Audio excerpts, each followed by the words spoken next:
The show starts in 10,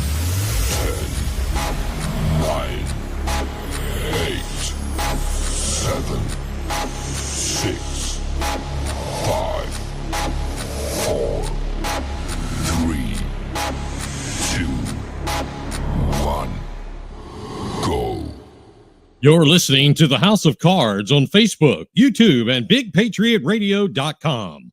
All licenses for music and content have been purchased by and are for the express written use of Big Patriot Radio Networks.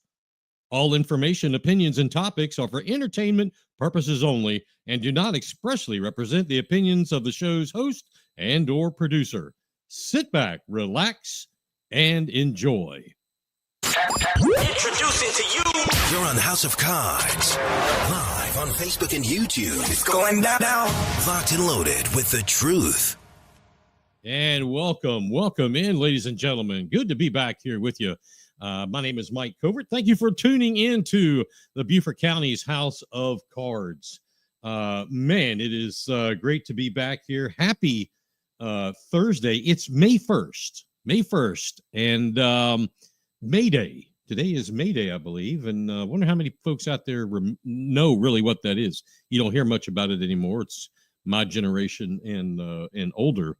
But we are coming to you live from the Big Patriot Radio studios in the great state of South Carolina. Welcome to everyone watching on Facebook, YouTube, and those listening around the world on BigPatriotRadio.com. Thank you so much for those that have been with us since day one, and to those joining in for the first time tonight. That's first and foremost, thank you to people that listen, watch, and those folks who contribute to make this show possible. So especially we want to thank those folks who send stars and other things to the show. Stars through Facebook is a great way and a very inexpensive way to help keep this show going. And we are trying to hit 4,000 stars for tonight. And if everyone does just a little, if you can, if you want to, it won't take long. You see scrolling below, that is the Venmo page. We appreciate those folks. Let's see. Last week, the number one requested song last week was Sweet Home Alabama by Leonard Skinner. That is the 5th time overall that song has hit the top of the chart here on Big Patriot Radio.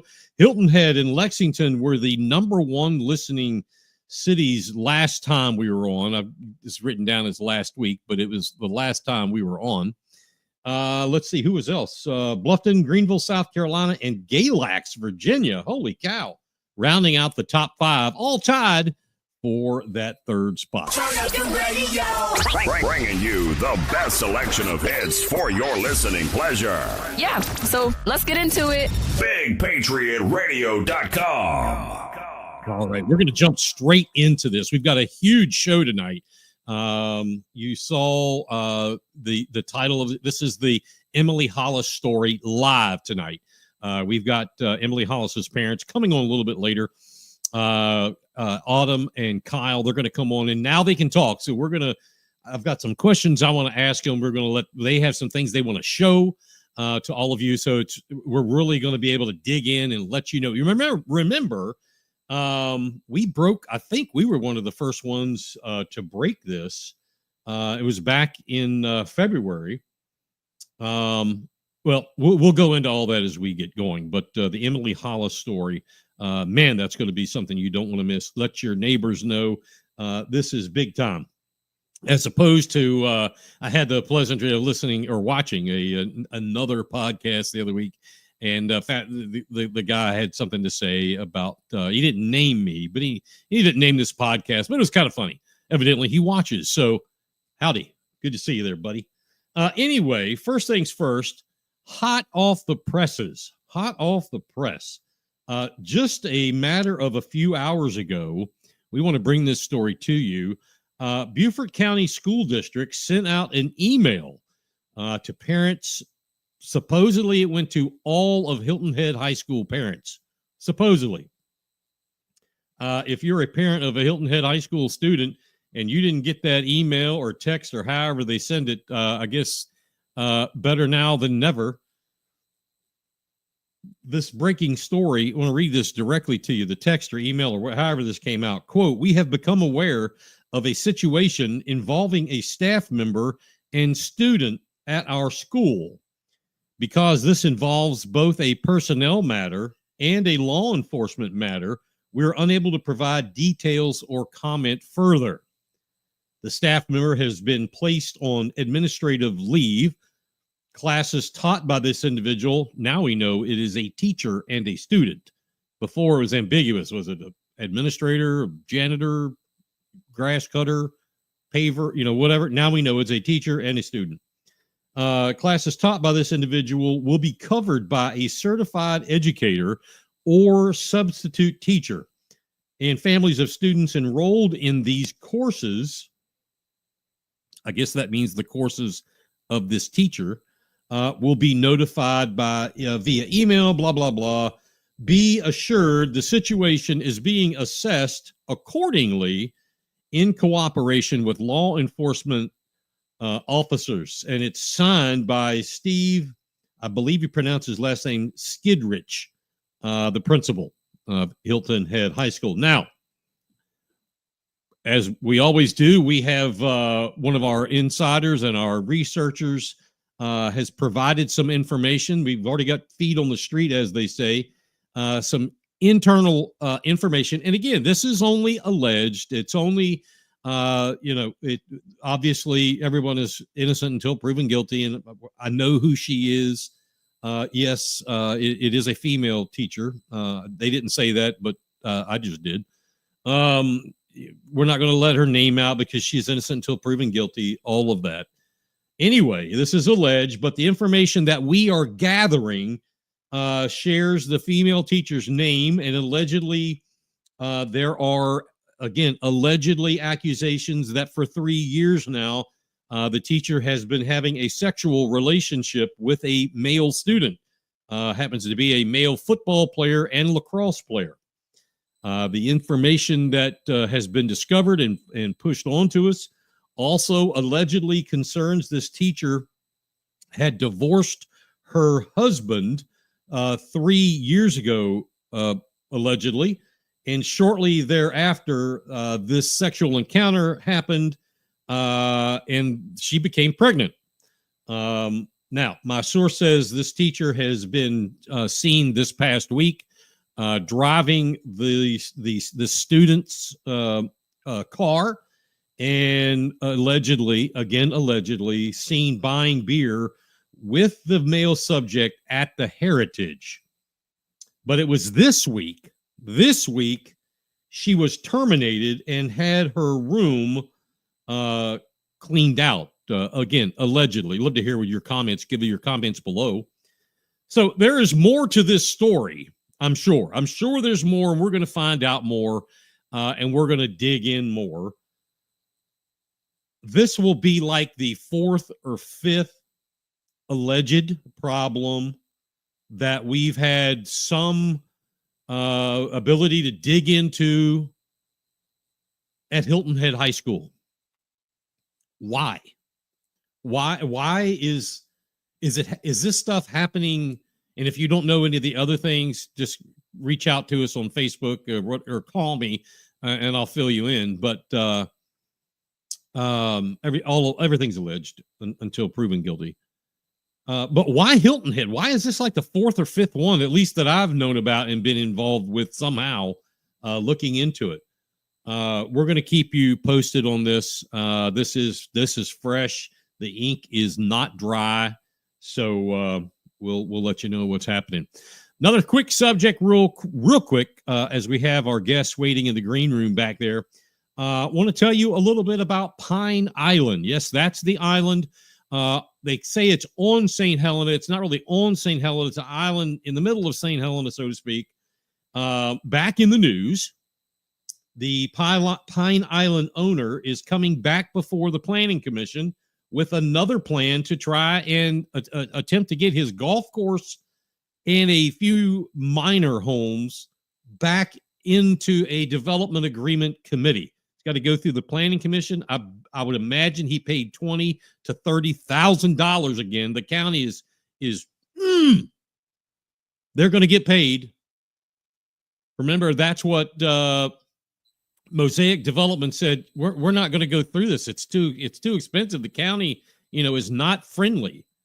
Well, this gentleman, Elvio Tropiano, fantastic guy, super guy, very level-headed, should run for office. Anyway, he's trying to bring it back with he's trying to change things to get people to, I guess not appease people, but bring them on to get on his side of this. He, in his development, it would be a golf course, yes, but he has added to it.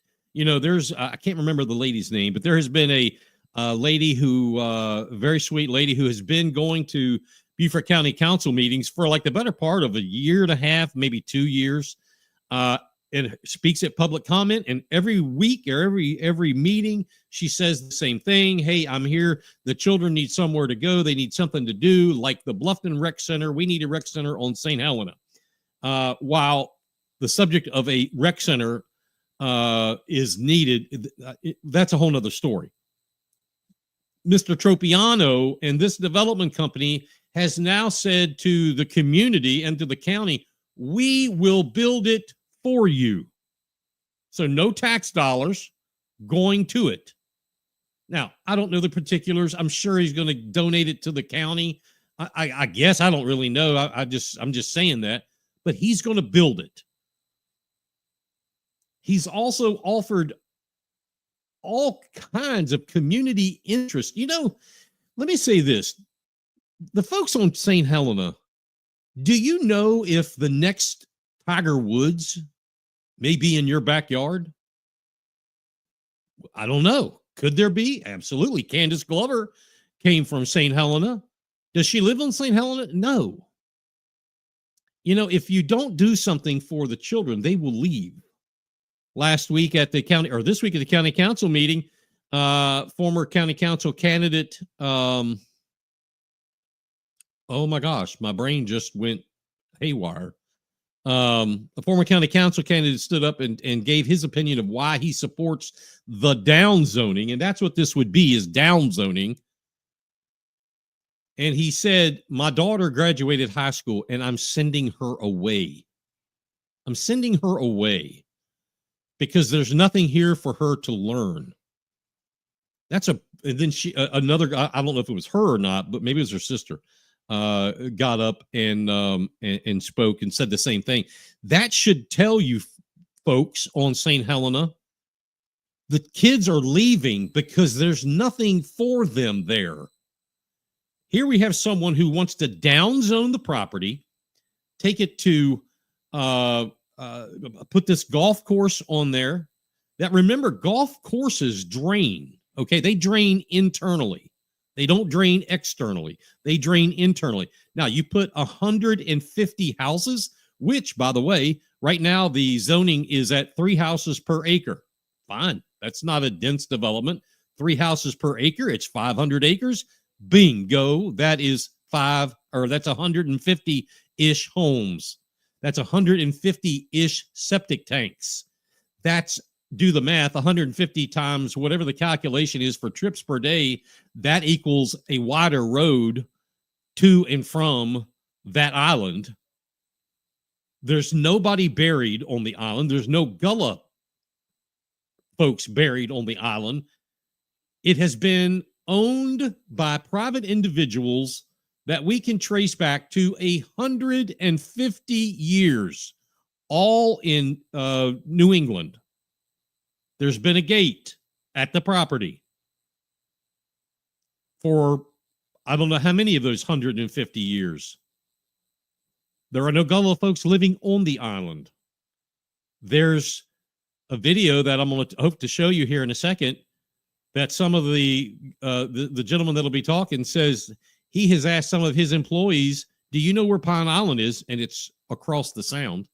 And they said, no, we don't know. This is starting to smell like maybe somebody's putting the stink on this cheese. And it was explained, if you listened intently this past Monday at County Council, a gentleman stood up and for those that understand this, they'll get it. They got it quick. He stood up at public comment and he said, this is a bogus attempt by the Coastal Conservation League, in his opinion, by CCL to keep us down. Coastal Conservation League, they do a noble job, a yeoman's job, but they are extremely pressure sensitive. They apply pressure. Again, I was on county council. I know them. I spoke to one county councilman this week and said, do you get a pressure applied by them? I was told, no, no. I don't disagree. I'm not calling him that he's telling me a story, but I know them and I know the pressure they apply. And unless you have a big set of steel ones, it's hard to stand up to that. A resident of the island stood up and said those words in his own words.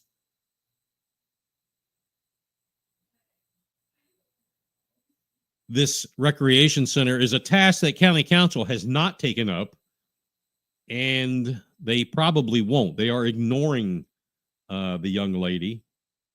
Again, those 150 lots, that is where pesticides will be sprayed. Mr. Tropiano's golf course is a tremendous green event. You should look into it. These 150 lots will be, because of the price, this is waterfront now. Do you think people will have a front yard full of leaves or a backyard full of leaves? Hell no. Do you think people will have grass? Absolutely. Will that grass be green as a dollar bill? You damn right it will. How do you make it green? Well, you fertilize it. Where does all that fertilizer go on these waterfront lots? It goes right into Village Creek. Let's see if I have this video handy. How did I do this earlier? Let's go here. And let's see if I can pull this up. Bear with us just a second, and we're going to get to our guests. All right. For some reason, the video, here it is. Nope. That's not it. Well, damn. Daggone it. I have the video. I am going to post it on my Facebook page.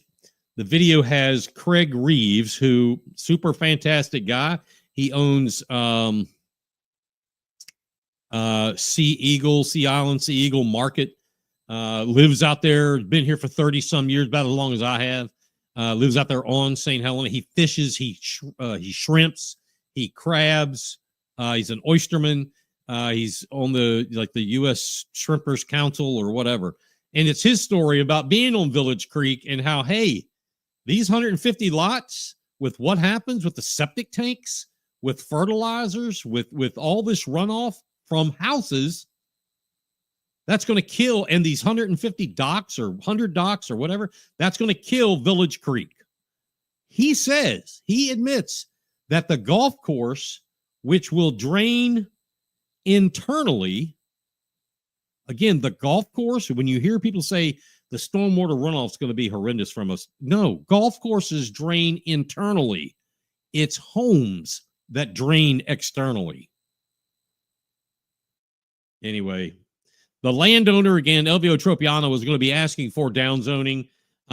We are being told by someone inside the county that the county planner, Rob Merchant, and assistant county administrator, Chuck Atkinson, are reportedly going to be going in front of the planning commission and or county council to demand a no vote to downzoning. Unbelievable. Demand a no vote to downzoning so he can build 150 homes. And as it will turn out, he'll probably end up, and I don't blame him. You got to get your money back. But the what happens from that, the consequence right off the bat could be killing Village Creek. You folks out there, tell your neighbors you need to go to the planning commission meetings. You need to go to county council meetings, call your county council people, email them. You can go to the BeaufortCountySC.gov or .com or whatever it is, and find them, find out who's your, on St. Helena. It's David Bartholomew, York Glover. I think those are the only two that are out there on that area of the county.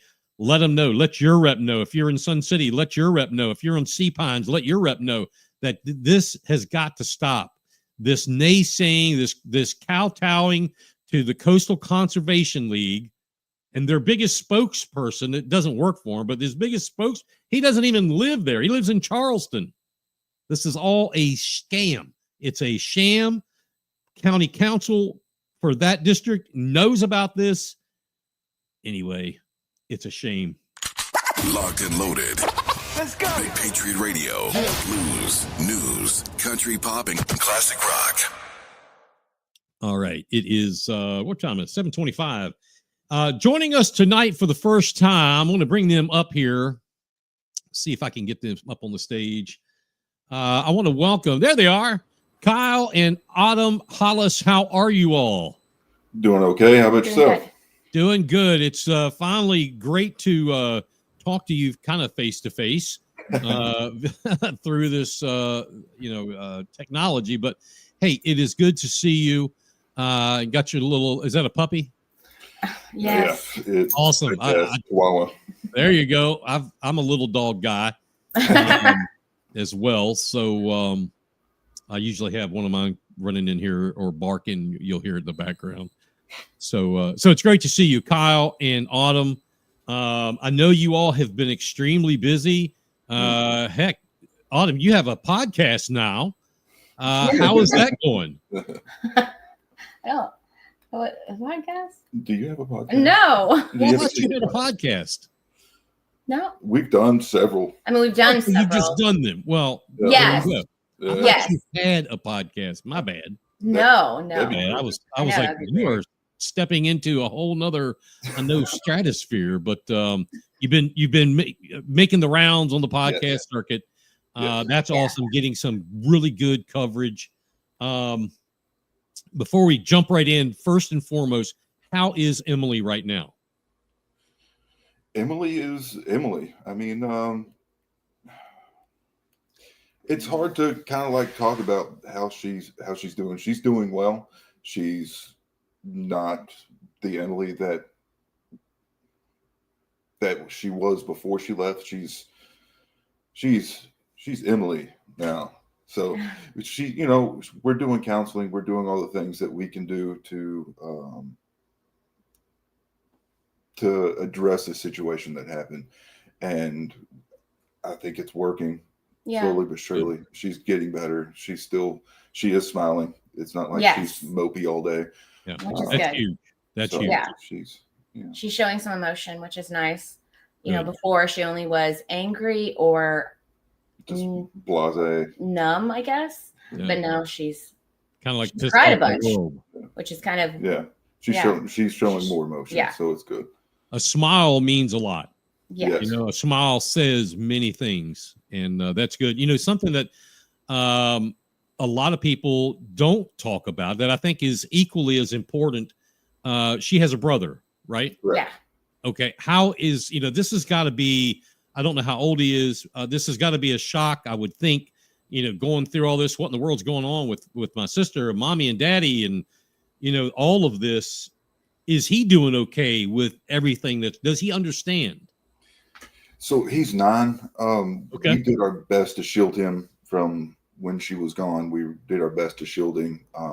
His uncle took care of him while he was here. He was kind of like in video game heaven. He loves playing Call of Duty with his uncle. So it's like, that's what they did. He got anytime he asked us, hey, can I get some coins? Yeah, go ahead. So he got tons of coins. But, we didn't think it affected him as much as it did until I guess it was like 2 or 3 weeks after. And it was like a week. Yeah, it's affected him a lot. And how did that manifest? He outbursts. Yeah. He refuses to go to many of the things that he used to enjoy. We did boxing. No, he didn't do mixed. Yeah. That was Emily. Youth. Well, not he didn't do youth. He did Royal did Rangers. the other one. It's the Royal Rangers. He did all kinds of stuff, and now it's like, I mean, like kind of like reverting back, like pitching a fit, like whenever he was 3. Yeah, it's like regressing. Or I mean, it's regressing. I don't know, and it's just, I mean, he has the same counselor that sees Emily, sees him as well. So she's working with him as well, and you know, I text her. She's like, I text her all the time. I'm sure she's probably watching, but I mean, I'm so thankful for her. Because anytime any of these issues come up and I just don't know what to do, because it breaks my heart as a mom, she's always there to basically kind of at least direct me and what I should be doing, which is really helpful. And that's fantastic. And you know, you want to always say, and this is easy for somebody on the outside to say this, but you want to try to find a silver lining to something. Yeah. And while it's terrible that you're having to deal with this, he's having to deal with this. This is probably something that you can take into your efforts that we'll talk about here in a little while. That there's more to it than just, you know, the child at center stage. There's all other things that happen, and it's part of it. Yeah. It's part of it. Yeah. I mean, even though she's home and we are, I mean, that is the best thing out of all of it. There's still, it's every day. I don't want to call it a battle, but just every day is something new, even when it has to do with, you know, this is our real first time working in the justice system when it comes to any of this stuff. You know, I've never been arrested. I think he might have gotten arrested when he was younger in the Marines, but we didn't know how the system worked, and so this is our first time. Yeah, and it's difficult. It's difficult, and not at all like you watch on TV. I don't know. It's also just shows how much our system is broken in ways. So let's talk about that. When you say the system is broken, let me first say, do you find that the justice system that you've been looking at and involved with so far is really not designed for the lay person to understand, you know, this, then this, then this, then this? There's no book that says Justice 101. I don't think it's really meant for really anyone to understand except for law enforcement and like lawyers. Like, I think it's like, I don't think it's an intentional roadblock when trying to get information, but it is 100% a learning curve trying to figure out, how do I do a FOIA? How do I get these, you know, forms? How do I get an investigation done? Well, what if I want to, you know, go to the FBI, trying to talk to the FBI or SLED or all these? It's like a huge learning curve because no one has, when trying to call and trying to, you know, make contact, no one has really fought us when trying to get contact, but just knowing the you know, the ABCs or, you know, the in order of how things work. I don't think it's intentionally tough, but it is. Yeah, it's very tough, especially whenever you have your, you know, your child kind of in the middle of it, you know. I don't know. It just, there's nobody there standing there saying, okay, this is the steps you need to take. Correct. No. Now, you know, I don't know. That maybe we just shine some light on something. Maybe there's an opportunity there for that to happen. Maybe there should be. I remember when I was on county council, we had a problem. People they complained that if you went to build a house yourself, all the departments you had to go to all over the county, it was tough. So we created something where it's all in one area, and you literally go here to here to here to here, 1, 2, 3. Yeah. Maybe that's something that you need to look into, Autumn. That, you know, maybe you could come up with that. Well, so I actually had to dictionary.com, not sponsored, the word advocate, because we ran into so many quote unquote advocates when it comes to the government, comes to police and everybody else. Like, what are they supposed to be doing? Or, when you look it up and there's somebody that's supposed to be speaking in your favor, helping you in your quest to do whatever, whether it be a victim or whatever, they're supposed to be in your favor. And it's like, we call and ask something, and they're, oh, well, we don't do that, or there's not anything we can do. There's not like well, yeah, we can do something about that, or yeah, let me look into it, or yes, I hear what you're saying. Let's see what we can do. There's no follow up to anything that we say. It's really just, well, no, I don't think we can do anything about it. You're going to have to call them. Okay. This is how the system works. Oh, this is just how the system works too. And a good excuse. That's an easy one right there. Yeah. When we you together and I talked at different times, told you that I wanted to do this. You agreed. The format, as I said, and I want to make sure everybody understands this, was that, now you all can come out and talk about, 95% of what's going on. And I wanted to get it out there finally, because it did gain and has gained a lot of attention and a lot of questions, a lot of, oh my God, could that happen to my child, my daughter, my son, yes, my grandchild, things like that. And I call that, let's start tying. We're not going to tie that bow tonight, but we're going to get the ribbon out. Okay. Autumn, you and I had some very brief conversations about possibly putting together I think we called it like a mini series where sorry. Oh no, I was just saying there's just so much. You never get to fully tell everything. That may be part of the bow that you and I do 1 hour, bits to keep our own sanity and put this out there in 1 hour or whatever to tell the entire story when that's appropriate. Obviously in this, nobody can expect, and I would imagine, knowing what I know, this is probably going to be 10 hours. Yeah. I can see that happening. Yeah. 8 to 10 hours. So people aren't going to sit here that long. We're doing the highlights and the headlights kind of thing. Yeah. So anyway, with that being said, I know I have some questions, but you all sent different things. I'm going to give you the floor to talk about what you want, or if you want me to. For 2 weeks, I've been putting different questions down and stuff like that, but I'll turn it over to you. So when we first talked about coming on here, it was about a week and a half ago when we sat down and said that we'd come on. I think the original intent was to try to dispute a lot of things that happened between the press release and what the police sent out. And after some reflection, it's pointless to go over that. Mm-hmm. It doesn't matter. It doesn't matter what they put out, what the police put out. Our situation is they've done everything they're going to do. Mm-hmm. If that makes sense. Like, they're not going to investigate further. Beaufort PD is not going to do anymore. Mm-hmm. The city's not going to do anything different. So they is Beaufort City. City of Beaufort, the Beaufort PD. They're not. That's a wall. It's not going to break. We're done pushing. Yeah.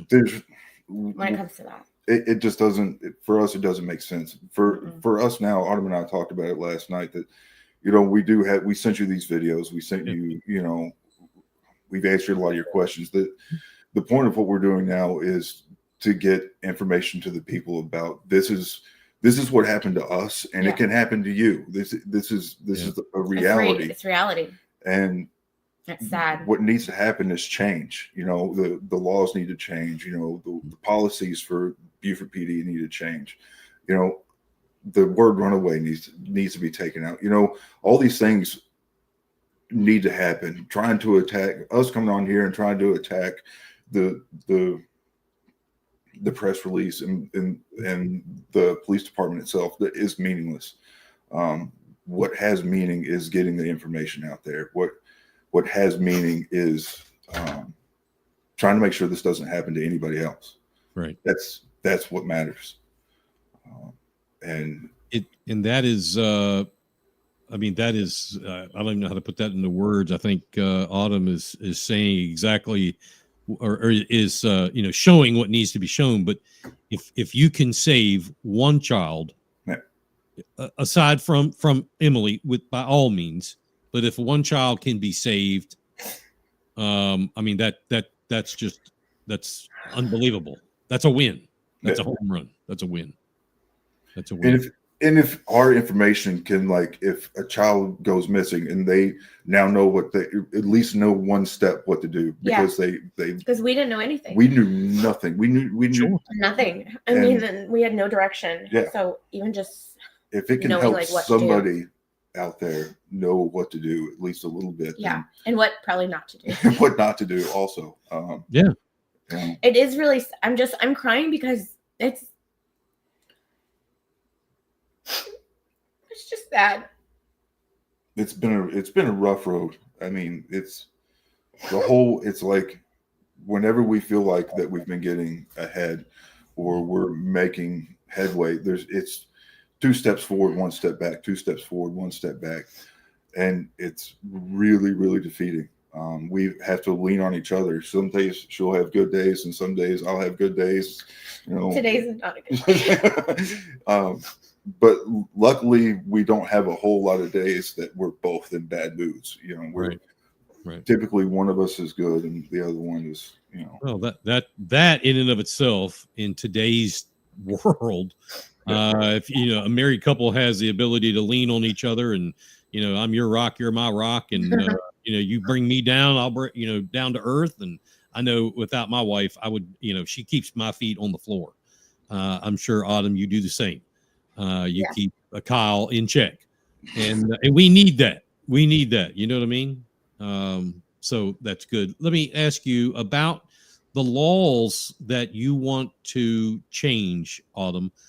You've been pushing for state legislation to be done, and I believe also some federal legislation. I've talked with Nancy Mace's office a couple times, but I want to concentrate more on the state legislation.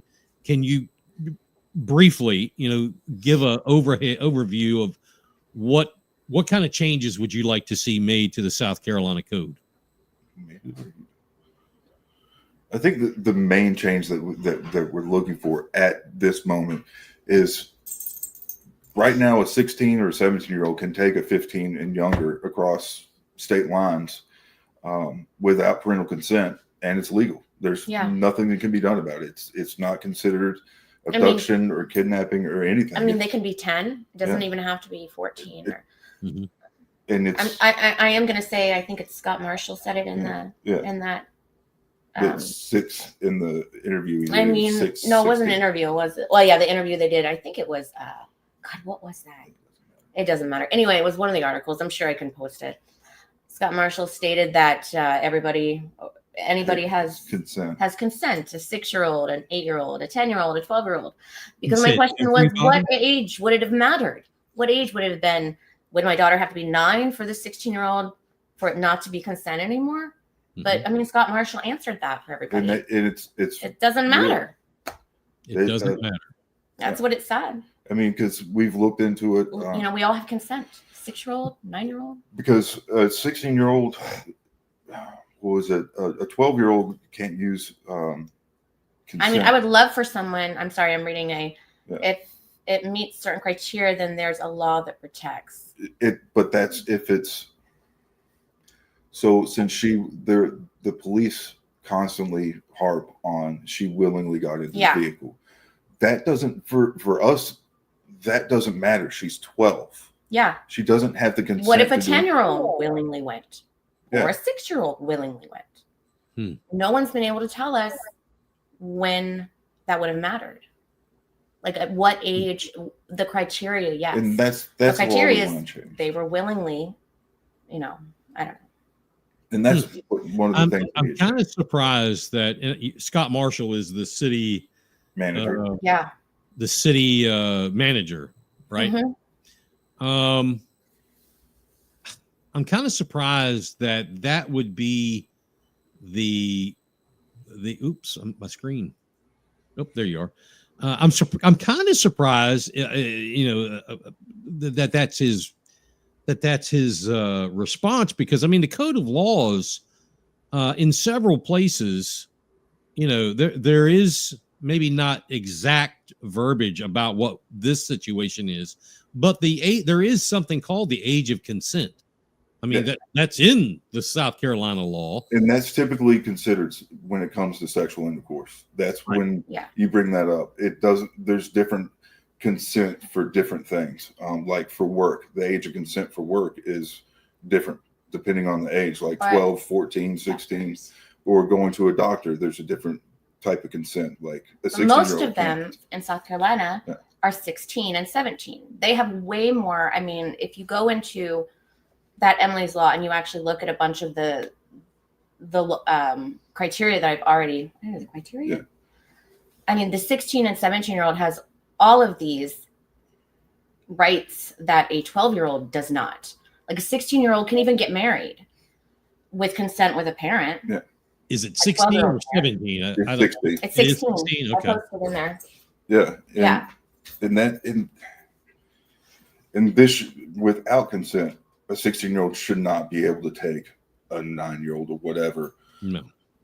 Whether they willingly got into the vehicle or not, should not be legal. There should be some type of legal recourse to that. Let me ask you, with this kind of and I'd like to hear more about the law. Like, what are some points that need to happen to make a difference? And I understand, take the word runaway. Yeah. I understand all that, but let me just, because I try to look at things from both sides. With this, what we're just talking about, let's say your son, he's 9 years old. The law gets changed. He goes into high school. Eventually, he's 16 years old, 17 years old, wants to go to prom, and his girlfriend happens to be 15, and that's not uncommon. He takes her to dinner before prom, like to Savannah. Is cross state lines? Is that crossing the line? No pun intended. Something like that. Those are the kind of things the state house needs to think about when you're looking at something like that. So if a 16-year-old's dating a 15-year-old, that's the Romeo and Juliet thing. Mm-hmm. There would be parental consent involved in that, regardless, because you would think the parent would need to know that he's taking her out, that this 16-year-old boy is taking out my 15-year-old daughter. I would want to know absolutely that this 16-year-old whatever is taking my 15-year-old daughter out to eat, and I'm going to tell you if you can take her or not. Like, it's not just taking my kid wherever you want. Right. And right now that's kind of how it is. Like, he can just take my kid wherever he wants. She willingly got into the vehicle. They can take him wherever they want. And the whole legal mumbo jumbo when it comes to there has to be some there has to be accountability. There has to be some accountability here. I mean, unfortunately, and you're probably seeing this, some folks would say, well, a little bit of common sense that you can't, that has nothing to do with it. No. In the legal world and in legislation, there has to be definitions of everything that you want in there. Has to be a definition. What do you mean by advocate? Like you said, what do you mean by runaway? What do you mean by abducted? What do that has to be defined. Yes. So, common sense, while, those of us who are everyday, Joe and Jane America would think, Jesus, I'm not going to, common sense ought to score something. In law, it doesn't. No. That's messed up. Yeah, and it's completely up to the police right now. It's in their hands if they decide, because I have done many research about this. In different states or different locations, a 16-year-old may be dating a 12-year-old. Dating's not illegal. Having, obviously, sex with a 12-year-old and a 6-year-old, that's when it becomes illegal. Right. But even just taking that 12-year-old without the parental consent, it's up to the police if they want to do kidnapping charges. Even though, and it just depends on each county on how they want to handle it. We want to take that out of their hands because it shouldn't be up to what the police think. I don't think, because personally, would you see, like, do you feel, let's say you have a county A who's extremely conservative, and then next door you've got county B who's a little more progressive, same child, same type of scenario, same family, same home life, same everything, and they both leave. Can you see this one calling it an abduction and this one calling it? It's literally. I mean, it's up to the parent. I mean, the parent. Oh yeah. Oh yeah, that happens all the time. You could. It's in South Carolina. Pretty much the exact same thing that's happened to us has happened in a different county, and they did get charged. Wow. And that it just depends on what the police determine. It's in their hands. You know, and I think you're onto something there. But Kyle, you said just a minute ago that, you know, she got in the truck. She willingly got in the truck and left, and he took her across state lines. Where is the part that the wheels fell off this? Is it the fact that, you know, she got in a truck, or is it the fact that he took her across state lines? Where does it begin to become a problem? And did Beaufort PD say to you, you know, we can't get involved because of that, or we can, but we're not? How did that? So for us, the entire time they said this is Jacksonville's problem. The entire time they said the crime is occurring in Jacksonville, and we can't do anything about it. And that when I was in the meeting, it was the crime originally occurred in Beaufort. I'm giving names and associates of people of theirs that are local that he's talking to through email, that they know everything. Yeah. And Jacksonville can't do anything with that. Mm-hmm. That would be you, the Beaufort PD. You would have to look into that. That's why I'm giving you the information. And they would just straight say, well, you need to be talking to Jacksonville. The crime is occurring in Jacksonville. And if you look at the FOIA, I told one of the officers that it doesn't matter where you get my information, where I get my information from. My call, when I called, and that was really the only person I lost it on, was I said, well, now that you don't, it was false information that the vehicle had been left abandoned somewhere between Marietta, Georgia, and Pensacola. I was like, well, they're not in Jacksonville anymore. So whose jurisdiction are they now? Now, who do I need to call? Where's the crime being committed now? Who do I need to call now to find out, to look for them? And that's when, where did you get this information? And I was like, it's none of your effing business where I get my information.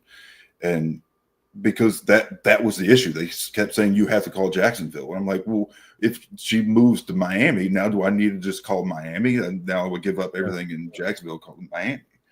One of the videos, I was just going to say, one of the videos is a great example of this. You weren't able to hear the entire conversation. This is the conversation with a Jacksonville officer. We explained to him everything that had happened. I only pulled out a few things from that because you can't hear the entire conversation with him. This is in that video. This was at the end of Monday night when we found out all the information that we had given Beaufort PD that day was never followed up on. Even the flock hit that my husband had turned in earlier that morning was never put into the file. So we called Jacksonville and we asked them, you know, what do we need to do? Do we need to come down there? And he's like, absolutely not. You need to make sure Beaufort PD is doing their job. Jacksonville has been amazing. Everybody, I mean, I had cops calling us or like texting us in Jacksonville saying, we're not supposed to be doing this because we have not been formally asked, but we are looking for your daughter. Florida is behind you. Yes. That's what they said. And I remember crying when I read that because for them not to be asked. And who would have asked them? I guess that's Beaufort PD. Beaufort PD, yeah. Yeah. And that's the same thing with SLED and FBI. My bad. Sorry, go ahead. No, I was going to say, trying to piece this together, the when I guess was it Jacksonville when Kyle, when you were talking to them and they asked you about this bad information. It wasn't Jacksonville. Whoever it was, I don't know. Buford PD, maybe. Buford PD. It spins sometimes. Yeah. What I'm trying to piece that part to this. Where did the supposedly bad information, and was it bad? Because where were they found? They were found. It was bad. It was bad. Yeah, it wasn't true. It was false. It was a false lead. You want to tell him why? Nope. I think you should. I'm not. You don't have to tell him who, but you can say what you think they were trying to do. Yes. Our original conspiracy theory was that we thought that the Buford PD was trying to flush out where the information was coming from, because we were getting a lot of inside information from Buford PD. So certain people, we were given some information by a person, and that was the vehicle was found between Marietta and Pensacola, and that we needed to. Yeah, it's a huge distance, and trying to figure out where the leak was coming from within the PD, because it's a huge distance. Like a vehicle was found between. And if you actually read the FOIA, that's the mother actually tells the leak. I told the gentleman that I would never bring up his name, so I'm not. No, we're not. I got you. That's fine. Let me. All right. So we talked about that. I want to ask some. Have you ever had this issue before with Emily leaving the house? Sneaking out, I guess they call it, or ditching, or whatever the word is. Is that a thing that you've had to go through, or is this no? We did not know of her sneaking out before this. No. We had no idea. We found out since that she was, but we had no idea before that she was sneaking out. We didn't know. We trusted our daughter. We thought she was in the house at night. Sure. That's not something that we thought she was doing. No, but she was sneaking out, but we didn't know about it. It wasn't that often. It had happened, I think, once before this boy was right? No, I'm not. One other, I think. Yes. But other than that, that's the only time that she had told us about, I think. But no, the it's okay for me to mention the young man's name because it's been all over the news when this came out. Chace Eskeets is his name, who I believe, maybe you can confirm it. I can't. I believe he is still in custody in Colombia. At least the last time we had any reports, he was in DJJ up in Colombia. Anyway, I have reached out many times to his mother. And have never been successful in talking with her.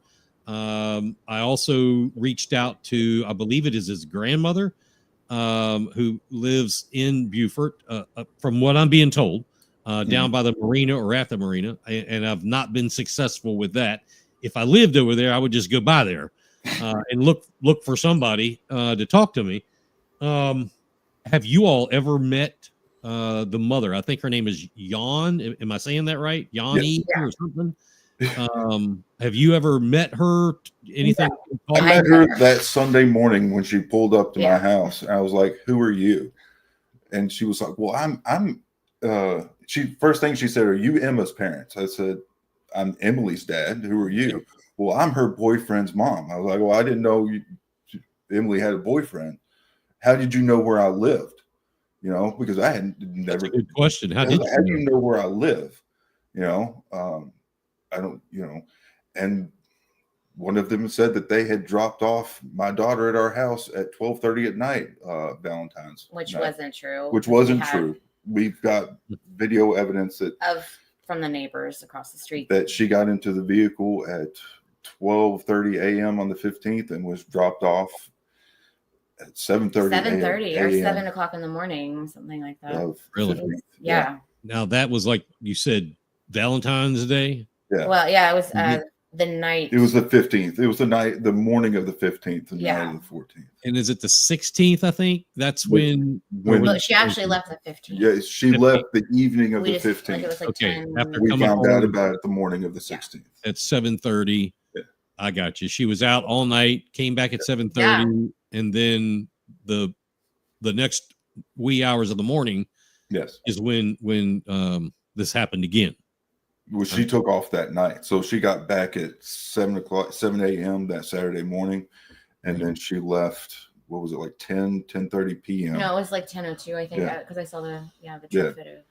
Did the boys? He's not really a boy. The young man, did his mother? When you, because I think that's a great question. How did you know where the hell I live? I mean, did she say?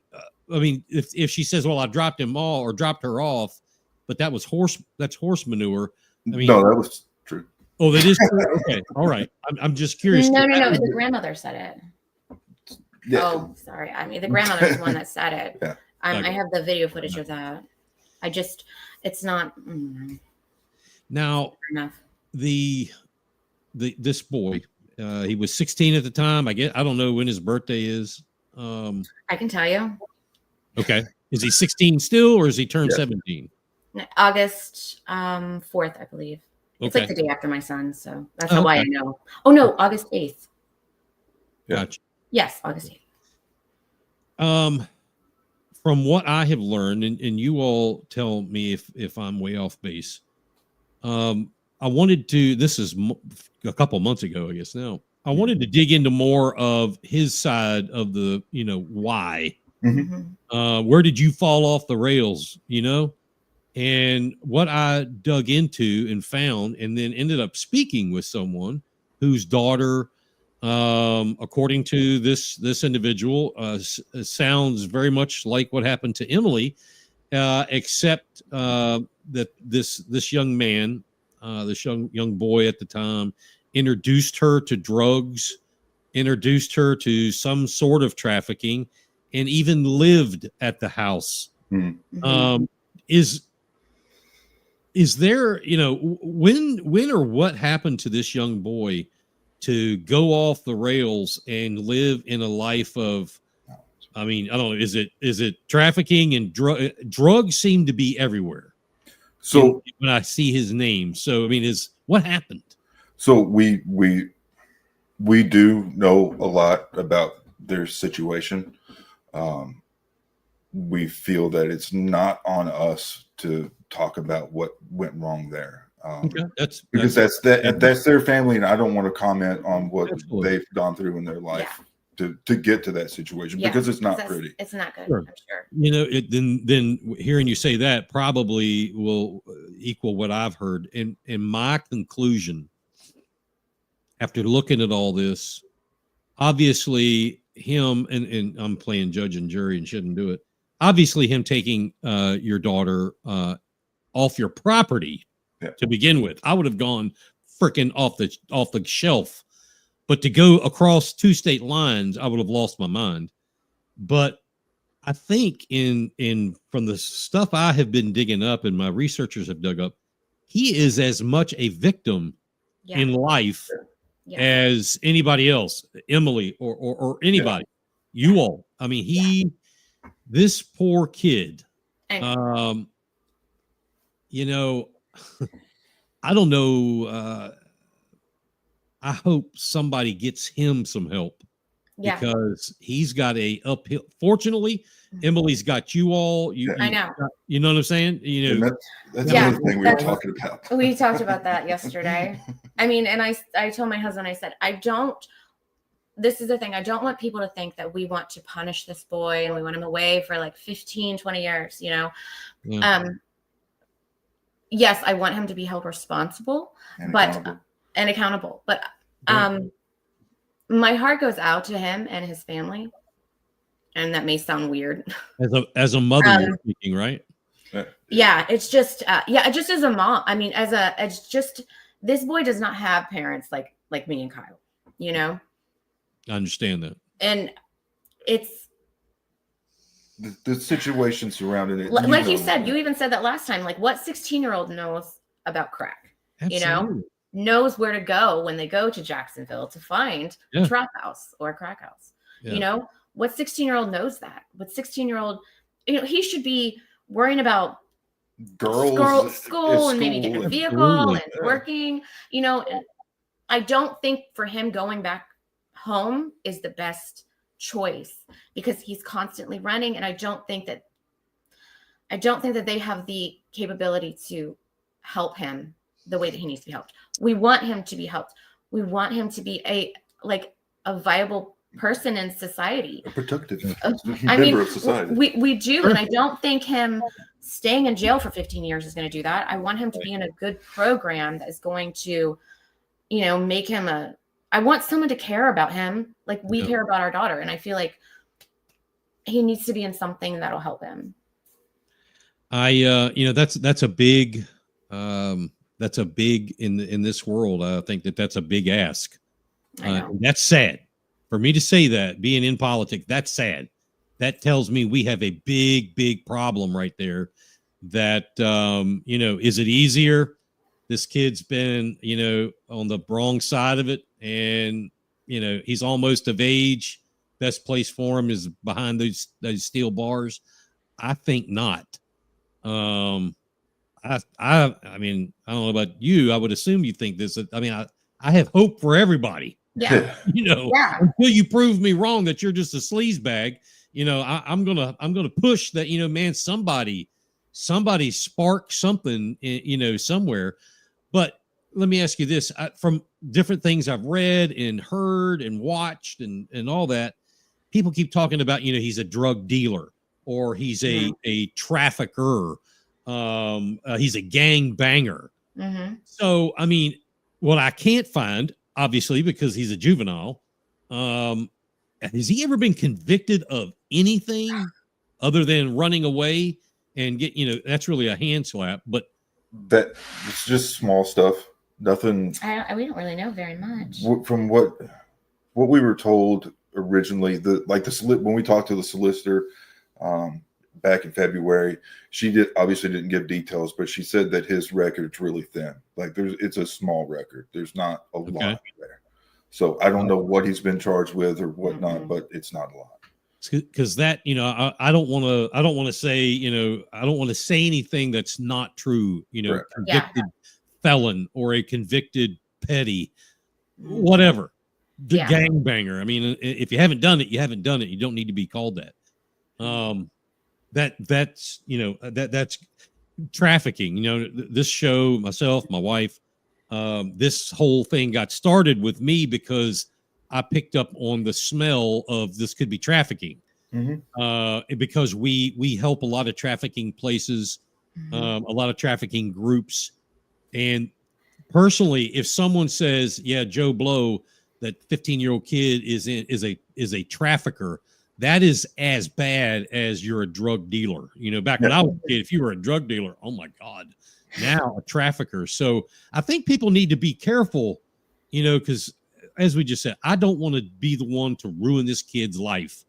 It seems like there are other adults in his life, many of them that have contributed to really screwing his world up. I don't want to add to that,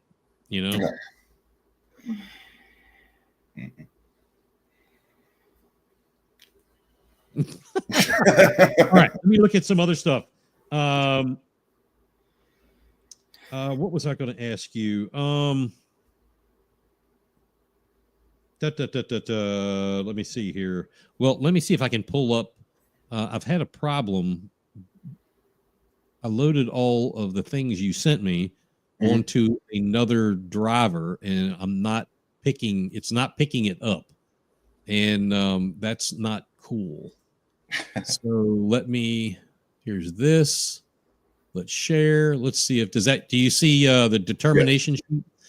So I want to ask you a question, and this is, people can read this and have at it. I'll blow it up there a little bit. Who wrote this? So this is the DSS assessment sheet. But who wrote it? DSS. Well, I gave you the original. The Department of Social Services. So did you get to see them? Yes. Yeah. Well, we saw. Yeah, they were here for interviews. I think we were there for a 3-hour interview. Okay. Not making a joke here, but whoever it is, can they walk and chew gum at the same time? Because this was written by like a third grader. Well, I mean, good God, is this what we have at DSS? I digress. I actually really loved this DSS worker. I thought she was really great. She got her penmanship or her legal writing is to be she needs help. You know what? Ahead, I mean, Kyle, and tell us about this. True, but this is the first time that I felt like someone was actually helping us, so I don't really care how true. It does mean a lot. Yeah. Our issue with this is that it says indicative of human trafficking, and that's coming from DSS. And if this said indicative of child abuse, would the local PD investigate? Yeah. Yes. If it said indicative of child neglect, would the local PD be investigating? Yeah. Yes. But it says indicative of human trafficking, and they said this is a Jacksonville problem. Wow. In this document right here, facts and observations, it says the minor child did have I guess that is an FI. What does that mean? Forensic interview. Oh, okay. And that minor child would be Emily. Yes. Okay. All right. I got you. Did they allude to, I mean, we know it. Well, let me back up a second before I say that. I'm sure I'm almost positive that you asked Emily questions about being trafficked. I don't know what those would be, but I'm sure that came up, correct? We've talked about what happened before, during, but we weren't really supposed to talk. She was only supposed to, because before her forensic interview, the main thing was that she wasn't supposed to have counseling. We weren't really supposed to talk to her about anything. If she wanted to talk to us about something, then we just let her talk. And that's when a lot of this stuff got brought up. Okay. That's kind of the whole, let's not push her. Let's let her go at her speed. And we're trying not to mess up the forensic interview for legal purposes as well, just so they keep it honest. In the document, is the family has the minor child engaged in appropriate services with the CAC. What is that? It's a good question. CAC. The family has a minor child, I'm assuming that's Emily, engaged in appropriate services with the CAC and drug and alcohol, and then it's cut off. Oh yeah, drug and alcohol. Yeah, she was being seen by Hopeful Horizons at the time. Okay. And we've been taking her to meetings for substance abuse. So we've been that the Hopeful Horizons is no longer a part of it now. The counselor that she sees now is outside of Hopeful Horizons, and we still do take her to substance abuse. Yeah. Okay. Now is she back in school? How's that going? She's homeschooled. She's homeschooled now. Okay. All right. Yeah, that seems to be a more and more.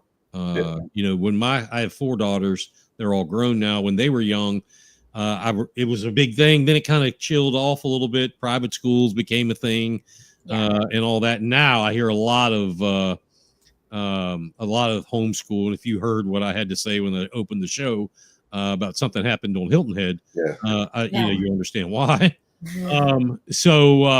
Anyhow, I lost my train of thought there. She's being homeschooled, is the attention or the withdrawal from this young man, is that still there? Does she have any kind of contact with him? No. Okay. I mean, I don't know how that works.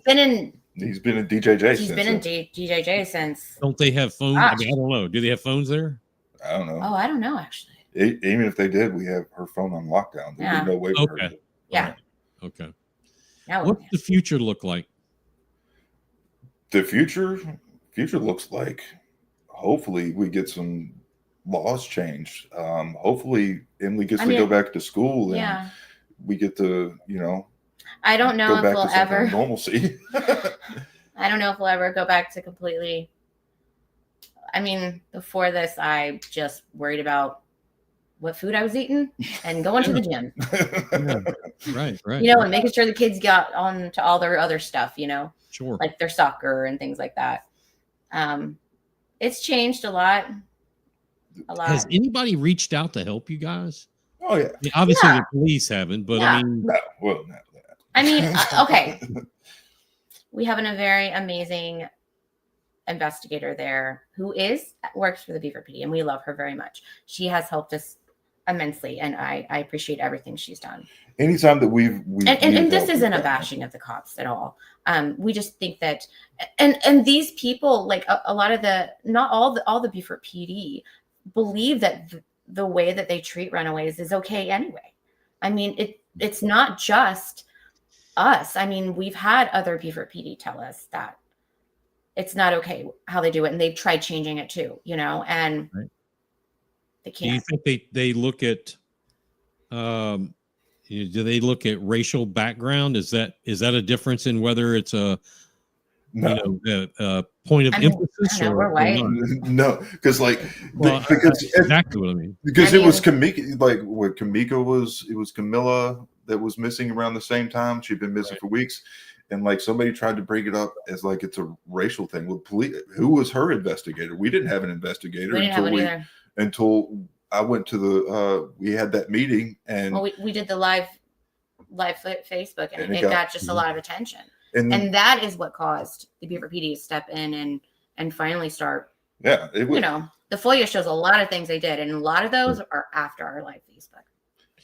So speaking of Beaufort PD, when this all went down, I went public, and I really put the hammer down on Chief Price. Mm-hmm. Yeah, and I stand behind what I said, because I think that and Kyle, take us into that room where, I mean, I can only imagine, and I know Stephanie Price, I know her.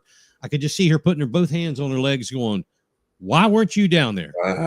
And, how about everybody in the room? Would you all have been? I can see that, was that an innocuous attempt and just plain stupid?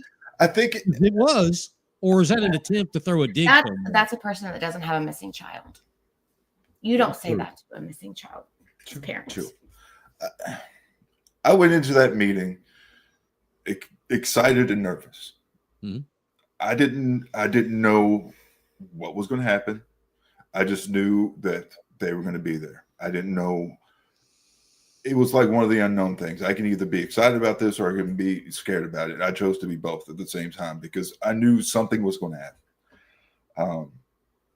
It started rough. It didn't even I don't recall a time that it was ever in that meeting going good, Really? Because when I was there with the councilman, we were in the meeting room, and we hear him coming around the corner, and the city manager came in. He came over, he shook my hand, he said, "I'm sorry what you're going through, I hope we can work this out." And then, the chief of police and the chief investigators, they just walk in right face, like stone cold, we're here for business type thing. And it was like, and I knew, like, I was in the Marine Corps for 10 years, and I had a tumultuous career. He's better at this than me. And I would not be able to do that. I've been in rooms with important people that, just their demeanor walking in tipped me off that how this was going to go. And then she sits down, and he sits down, and it's like, "Well, I'm sorry what you're going through." And then it was like, "Okay, here we go." Like, you're not. That was a forced thing. Like, what this is fake sympathy or compassion. What we're doing right now. This is a game, and I have to be on my game to not explode. Yeah. To be alert at what they're saying, and how they're saying it, and pay attention to. I don't know, when I'm in a meeting like that,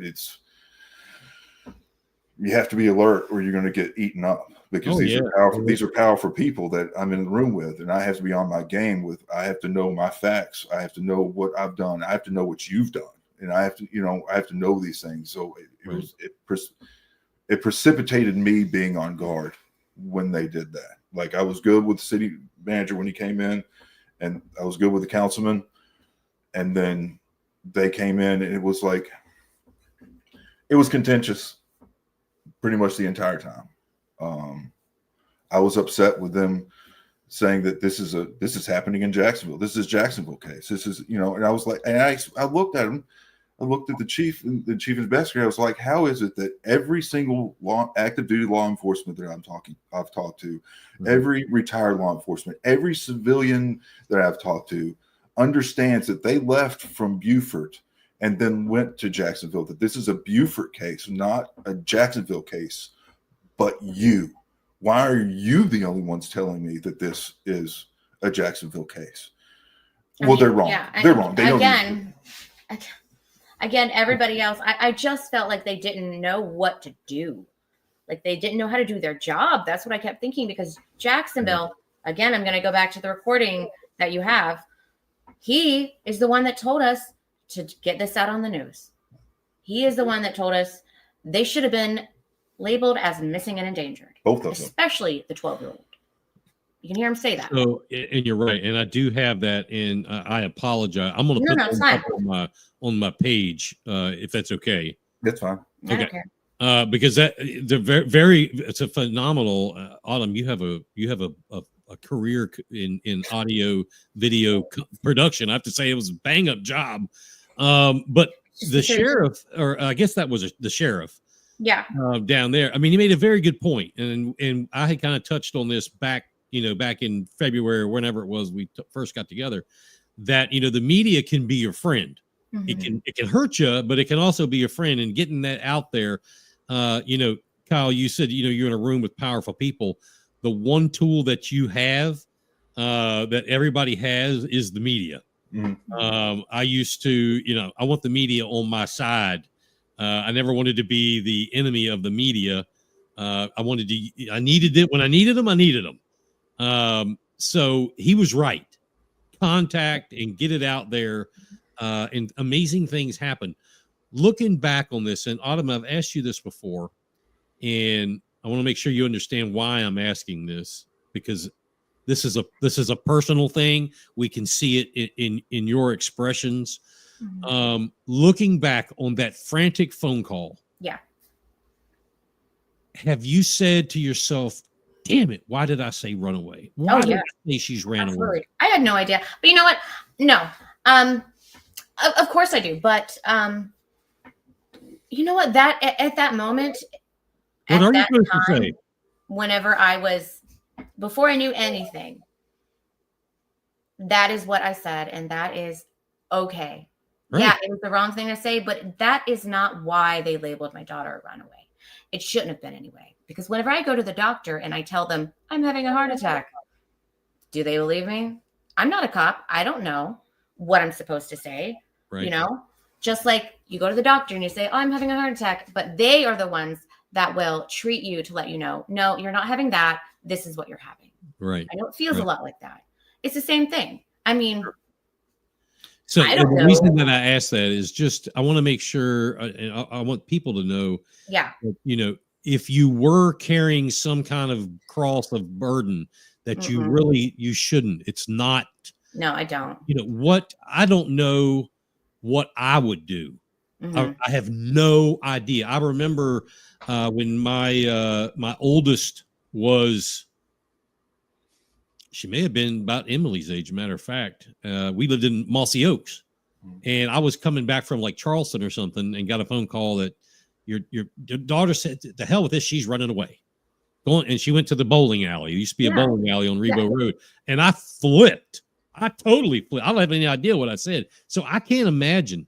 Having worked in emergency communications, I have heard people that say things, and you've got to pick pieces and parts out of that. So I hope that the police department or the dispatchers or whatever didn't take what you said. She's the mom.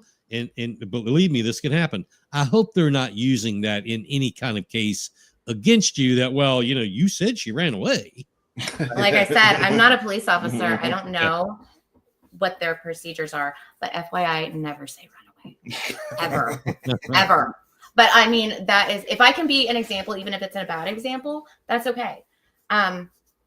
It is what it is when it never happened. And when I said that, I was thinking more like, ran away like down to her friends. I wasn't saying she ran away 2 states, to this trap house. Like we literally thought that she had. I literally thought she had like road. fallen asleep at a friend's house. This girl that she wasn't supposed to be hanging out with, that's the one that she had snuck out with, I think, a couple weeks before, that we had found out after she'd come back. I mean, like that's what I thought, like, and she just hadn't woken up.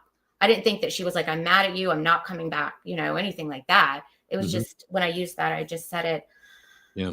And because she had a little body in her bed. Yeah. So I mean, I was just like, and like I said, the week before she was missing, so many things were off that we didn't know that she was already, that he had gotten her heavily into crack cocaine. So let me ask a couple things. And Autumn, I'm glad that you're not, because so many people could say it's my fault. I'm glad you're not doing that. And you're a very strong woman. And I'm proud of you because that's not your fault. Okay. How do you, and I apologize for, I'm not being crass. No, it's okay. Maybe I'm ignorant, but no. How does someone get a 12-year-old on crack? When I was 12, I didn't even know. I didn't know a lot of stuff. When I was 16, I mean, you know, pot was the only thing around, and I wasn't into that at 16. I mean, how does a 12-year-old get introduced to crack cocaine? So that it started out with alcohol, I think. Yeah. So I wasn't a pillar of the community growing up. To be fair, he didn't live here. I didn't live. I grew up. He was in Texas. Yeah. I can see a 12-year-old, and I can see these younger kids getting into it because it's coming from someone around their age. Just like he was 16, he was able to get into it, and I hear it's highly addictive. And then got it to I've her. Never tried like it. It's not a huge stretch as long as you know somebody that's on it. Yeah, but how does maybe I'm getting ready to answer my own question. You know, I want to say, how does a 12-year-old know somebody that sells or has crack? But I guess she got involved with this boy Snapchat or Instagram or some shit, right? Snapchat. The researcher, I mean, wants to say, how does that conversation go? You know, hey, you want to try something? I mean, I just don't. They were drinking first. And then drinking. Yeah, he had. Yeah, stealing one alcohol. Time. Yeah, they had snuck out. I guess he'd stolen alcohol at the gas station, and they got drunk or what. Anyway, I can't.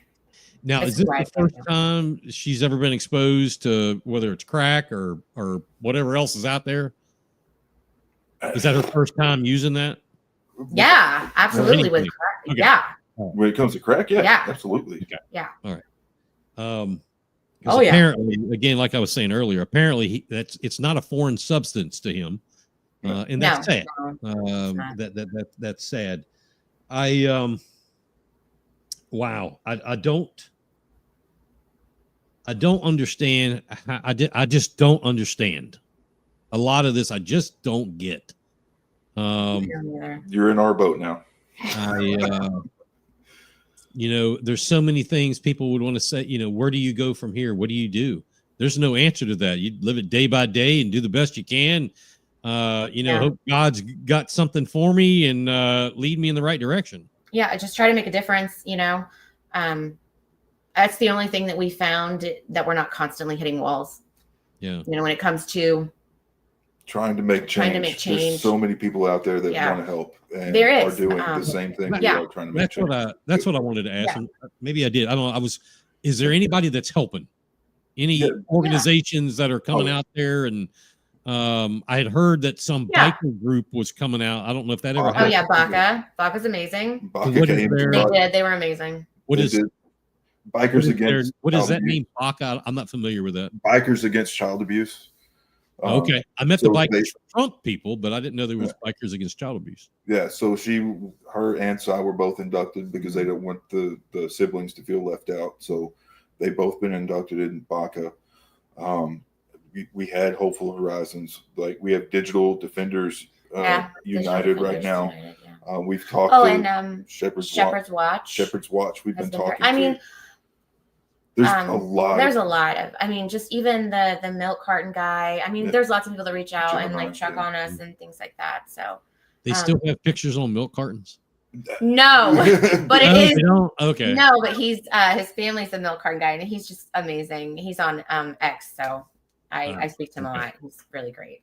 A friend of I think we all know. She just let me see if I can get this on here. We have some folks that are commenting, and if you'd like to leave a comment, please do that.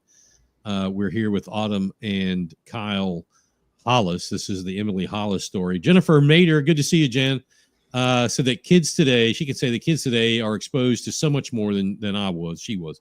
I'm learning all along the way. It's wild out there. It really is. I am so I wasn't a pillar of your community also example either, but I can say I've never been arrested. And no, I don't mean they never caught me, but we'll go with that. Yeah. But still, the stuff that kids have to face today, is just amazing. It's amazing, and the trafficking thing, the drug thing, the sexuality in public schools, all these things. These kids are getting and everything is so public now. I mean, before, remember, it was just rumors or just people talking. Now everything's posted online. Like nothing's hidden. A kid sends some kind of a nude picture, maybe, because I know a lot of teens have been doing that. Sending those. I mean, you send it one person, then like 5,000 people have it. So I mean, it's completely different than when we were kids. And I mean, there's super respect here. I'm glad I don't have little children. I have 11 grandkids, and 2 of them are like 14. The rest of them are all little, and thank goodness their parents are all good people, and we raised them well, and all that. But I would not. No, I wouldn't be. It wouldn't be good if I had little kids right now. The world is too. There's too much coming at them. It's scary for sure. It's way scarier than I guess I thought. So let me ask you, and we're gonna wrap this up. I want to be respectful of your time. Yeah. I know you said that you have Emily's phone. Mm-hmm. Obviously, she's going through a process with whomever the counselor and therapist and all that. The family is, her brother is, and that's all great. If Chace were out of DJJ right now, do you think she would do it again? Or is she still there, or does she see? You know what? No. I don't. She wouldn't go back to him. Due to the trauma and the things that she's been through, she's struggling with some things. I'm not going to lie. Life's not 100% easy. Nothing with we have asked her before any of this started with Chace, other than I said, do you want us to keep pursuing this? Mm-hmm. Like, we put this in her hands, because we didn't want to put her through anything that she didn't want to be through. And she said, no, Mom, I want you to keep going, because I don't want this to happen to another person. That's pretty bold. That's pretty bold and very adult-like for someone who's 12. I know. Yeah. I know. And we've asked her that twice. Yeah. Because I think the other one, and then the last time we asked her was about maybe, I don't know, 4 or 5 weeks ago, because we were just having a hard time with The first time we asked was when she got back, she was clear-headed. She was, she had a forensic interview, and basically when we were about to start kicking off the big getting out there and getting word out there. Because we were fighting for the cops to do something. I feel like, and it's sad. That's why I'm crying, is because it's sad to kind of let it go. Yeah. And recently it's because we're coming on shows like this. We're being more vocal. Her story's getting out there. So, are you getting any pushback? I was watching, you heard me say, I was watching the show with whoever that guy was last week or whenever. Greg, sorry. Yeah, Greg. Yeah. Greg. I took a little jab at him tonight, by the way. Yeah, I know, I heard you. He was watching. This is the real type of show there, Greg. Anyway, are you getting any pushback from whether it's his podcast, mine, or others, or whatever? Is anybody? Are you feeling that ostracization that can happen? No, I mean, if we do, the law enforcement has all the case numbers for it. Yeah, we can't talk about it. We have had rumor mill. There's and if we find out who it is, we take appropriate action. Yeah, you could tell as many lies as you want, but the moment it starts affecting other people that is trying to help us, once it affects you, like if you feel like you trust us and then now you don't trust us because these lies are coming out, that's legal actions will be taken. That's when it affects us. Yeah, because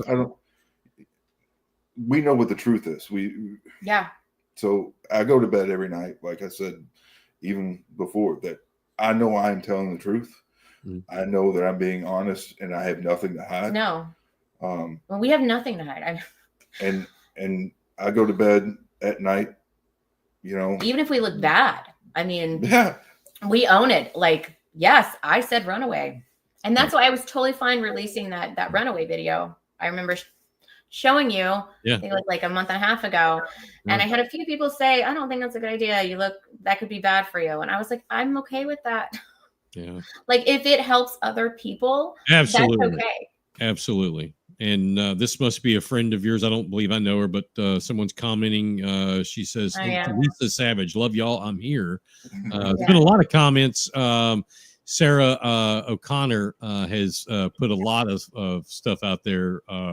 Appreciate her watching tonight. Yes. Talking about the law that you're trying to get changed. Speaking of that, have you spoken with the Judiciary Committee at the South Carolina House of Representatives, which happens to be chaired by Beaufort County's very own Weston Newton? Have you been able to get that far? Not yet. No. Okay. So hearing that, they're coming to the end of session, and this is in their hopper. They're trying to finish what was started, and that's just, this should take precedence. Absolutely, I get it. But as you're learning, that's not how this works all the time. No. But I do want you to know that this is in the hopper. That is going to be a long, drawn-out conversation that the judiciary, and I'm not going to pretend to know how they do it, but hopefully the chairman, since he's a Beaufort County resident, he or his staff will reach out, and you'll hopefully over the summer, you'll start to see in fall things start changing. Maybe they'll even have you, and I think it would be great, have you come to the State House and testify to the Judiciary Committee that we would do anything. I mean, when it comes to changing laws and for another family to not have to go through what we went through, or just any of that, we are willing to go do whatever we need to do. We will go on as many podcasts and tell our story if we have to. Like I said, even if we look bad in some of those things, it's just we don't want this to continue. We want to be advocates. Yeah, we want to be speaking for other people in favor of. And I've gotten so many messages from people. I mean, we aren't special. This is happening all over the United States and different. Now, when you say this is happening, I just want to, I don't mean, I'm sorry to interrupt you, but I want to make sure people, because there's a boatload watching. You're talking about the confusion between runaway versus missing and endangered. Yeah. That there is a line there. Yeah, the police have all of these resources that they can use for these kids, and runaways do not get them. Do not get a lot of them because they're runaways. They're not considered missing and endangered. So this there is no case involving Emily that I'm aware of. But there is a possible case that I understand that resides with the 14th Solicitor's Office. Have you all heard anything? Is that got legs, or is it collecting dust? Legs, But I don't know how far they're walking right now. we've the case it's a is process. So I mean, it's moving. It's Well, that's so that's good. Yeah, that's a whole nother story that I had done a piece several months ago about someone who's hasn't been convicted of double murder here in Beaufort County, but he's still sitting in jail for 3 or 4 years now. I met with the solicitor about that one in particular because of who's related here and there possibility, and his reasoning, like why this may take a while, is because he's so severely underfunded, and that's a sad state that this, and I'm going to use this young man as this example, that his life is so severely spiraling out of control, and it's being helped because the solicitor doesn't have the proper funds to go through the motion, whether that's help or jail or whatever. He's going to be sitting in limbo. Yeah. And believe me, it's frustrating. It's frustrating. And I know it's frustrating for him sitting in prison, but I mean, sitting in jail. It's sitting in jail. Sorry. But I mean, I have heard South Carolina is like one of the worst. I've heard the rape kits are backed up 3 to 4 years. They've told us it would be 4 months, and that's good. It could take longer. It could take way longer. Very conservative. We were waiting. I think we decided to come public because we were waiting for a lot of some of this stuff to go, but we could be waiting years, and we don't want this to, we want to stop this from happening. We want people to know. And just to learn what you need to do if something like this happens. Yes, you do need to call the cops. Definitely. Yes. We're not telling you not to. Definitely call the cops. But there are things that you need to do because in reality, we found our daughter. The public found our daughter, not Beaufort PD. I'm sorry. They helped. So that's actually pretty cool hearing that, because what would you say a parent should do, given the fact that all of a sudden it's a chaotic scenario in your brain, mom and dad, that little Johnny isn't home, Cindy isn't home. What's the first thing do I do? Do I call the police? Do I go look for them? What is, as being experienced now, what do you do? Well, the police will do the basic things, look around. I'm sorry, that sounds horrible, but they'll do the basic things like looking around the neighborhood, to the friends' houses, things like that. So yes, definitely call them because you do need to have your kid entered into the NCIC. That's the National Criminal. Whatever. Yeah.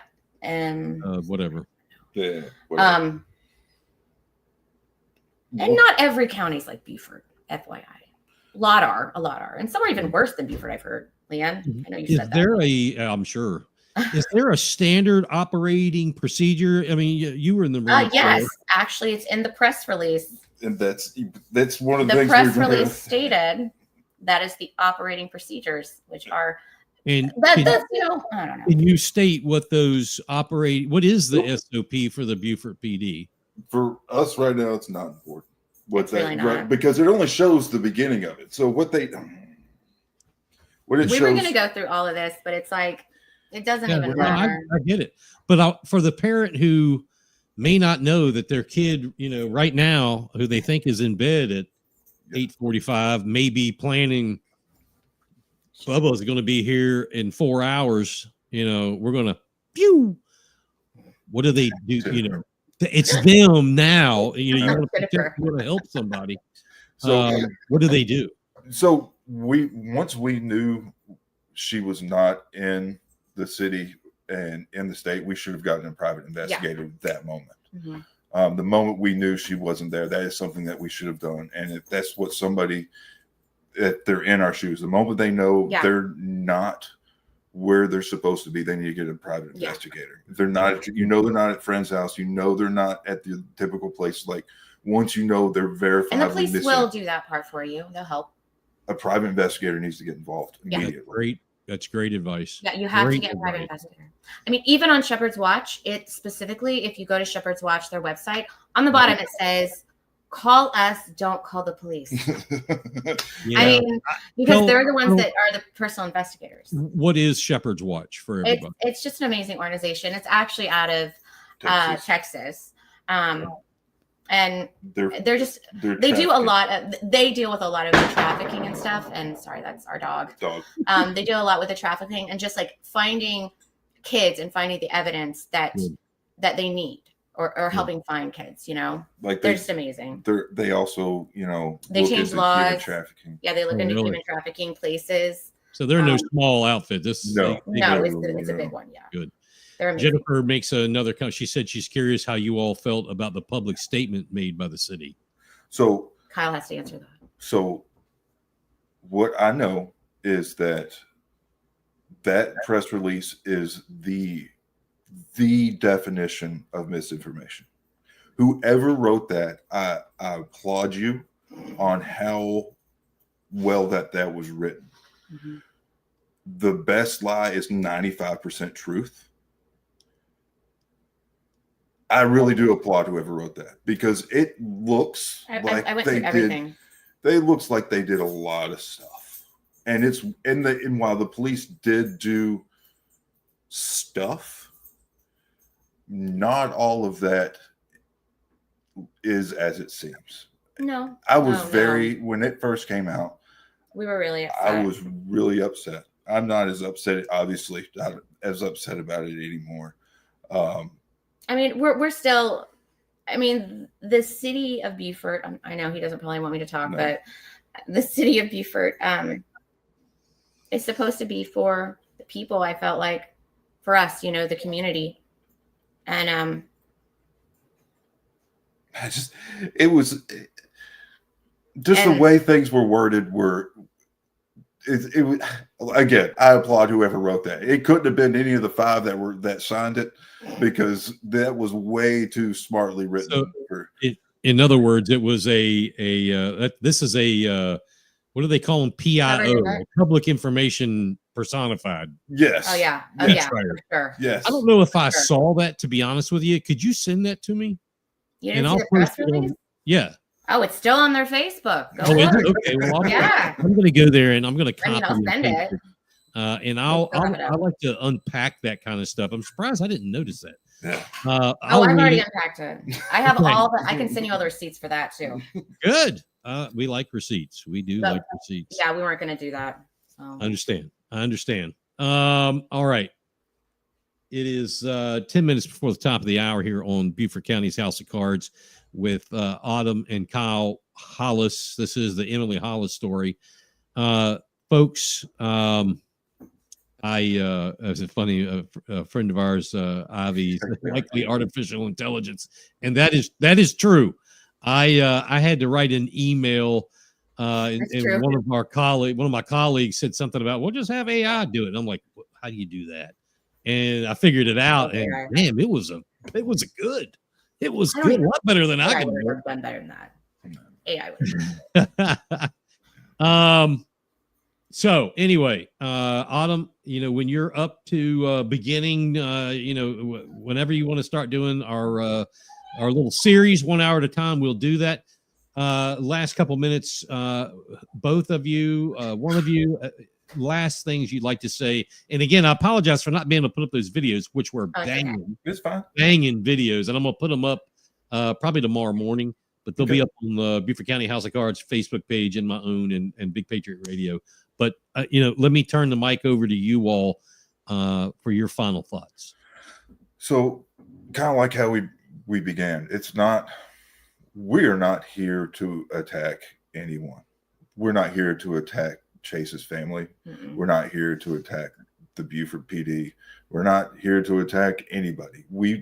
This city, this county needs change on its procedures, on when it comes to runaways, on how to deal with parents that of runaways, with care and compassion. The whole care and compassion and thing that just needs to be changed. Yeah, and that's what trying to actually be advocates for. Like, Because- we want change. This county needs change, and it Yeah. can do better. Yeah, and it Beaufort should can do do better. better And it than should this. do better. Yeah. Absolutely, it can do better, and it does need change. You are spot on, and it needs change in so very many different ways. You know, Beaufort County. How long have you all been here? I've been here my whole life. I grew up here. Oh, I okay, was born here. okay. I'm a local. The Gullah would say you're a Benya, Yeah. and I guess Kyle and I are, what do they call them? Transplants. Transplants. Yeah. There are, Beaufort County, 200,000 people here. It's not like when you were, No. a teenager, Autumn. It's a different place. And unfortunately, that means, or not unfortunately, but, that means people in high places in the public governance need to, put on their big girl and big boy panties now, and you got to play big league ball. Yeah. Minor leagues are over. Yeah. I want to again tell you both I appreciate you and your family for giving up your time with them. Please tell Emily we said hi and give her a big hug from Beaufort County's House of Cards. I look forward to talking with you again very soon in the near future, and let's keep this going. Awesome. Thank you. Thank Thank you for having us on. Yes, thank you so much. I appreciate it. Bringing you the best selection of hits for your listening pleasure. Yeah, so let's get into it. BigPatriotRadio.com. And again, I want to thank everybody for tuning in tonight. Again, I can't say it enough. I really appreciate the couple hours or so that the Hollises took out of their evening to spend with us and talk about, the Emily Hollis story. The story isn't over. And I mean exactly what I said about the young man in this conversation, Chace. His name is Chace Eskeets. I feel like the more I dig into this, the more people that I talk to and we investigate, he is as much of a victim as anybody. And I think that's what we need to remember. Thank goodness, thank the Lord that Emily is back home, and that situation that family is going through, it's a tough time. They're going through the changes and the healing. And if there's any way that young man can be saved, I hope it's figured out. I just hope that's figured out, because the cards in his deck are stacked against him, as they say, unfortunately. All right. Again, we got a little bit of time left. If you're on Facebook, go and check out those stars. You can find them. Send us some stars and keep things going. We really appreciate you contributing. What else? We're going to be back. Don't forget your generosity, and we really appreciate that. Is what keeps this thing going. So we appreciate you. Tune in again in 2 weeks. Next week, I'm taking off again. In 2 weeks, be back here live at 7 o'clock on Facebook, YouTube, BigPatriotRadio.com. We have got a story that we've been working on with some of our researchers and our investigators, and God bless you all. Never reveal your names, but God bless you all. Fan-freaking-tastic job. You all, what you do, make me look like I know what the hell I'm talking about. But we have a bombshell story that we're going to bring forward involving county council here in Beaufort County and the possibly illegal or highly unethical purchase of land that the county built a house on. And we want to know who's in on this. Who knew about it? We're going to bring those receipts. You might be surprised who was and who wasn't in on this. It's going to blow your mind. The proverbial, it's going to piss you off to no end. And it's going to make you want to yell out loud. So until then, ladies and gentlemen, be safe. And as always, watch your six.